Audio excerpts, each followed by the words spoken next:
सजानवाली का श्राप। काली देवी के मंदिर के पास आत्मा।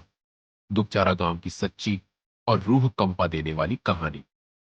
दुगचारा गांव में एक कोना है, मंदिरों से घिरा हुआ, लेकिन फिर भी एक ऐसा डर जो पूजा पाठ से भी नहीं जाता।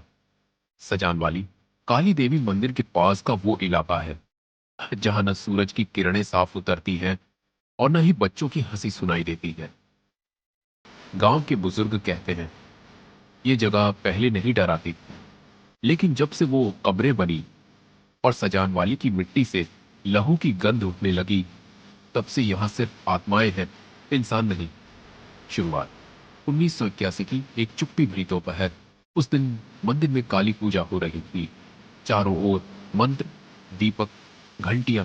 लेकिन तभी एक औरत मंदिर के बाहर जोर जोर से रोती हुई आई। वो थी रूही, जो गांव के बाहर रहने वाली थी और अपना नवजात बच्चा लेकर मंदिर में शरण मांगने आई थी। लेकिन गांव वालों ने उसे पागल समझकर बाहर निकाल दिया।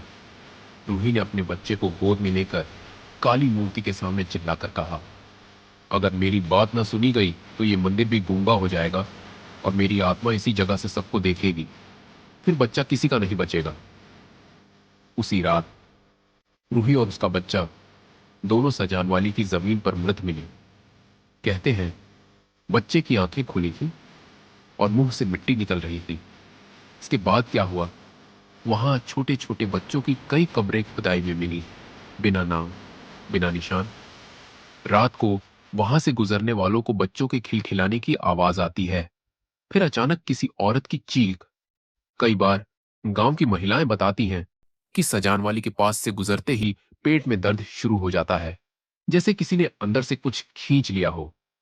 गांव की नई पीढ़ी का डर।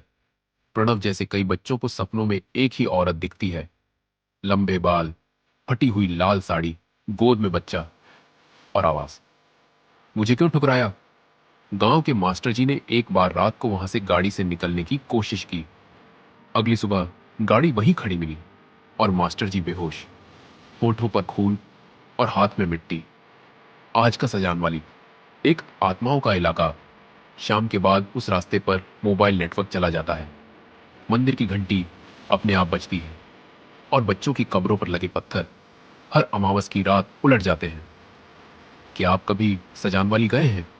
अगर नहीं तो मत जाना, और अगर गए हो तो एक बार पीछे मुड़कर देखना, कहीं कोई औरत तुम्हें देख तो नहीं रही।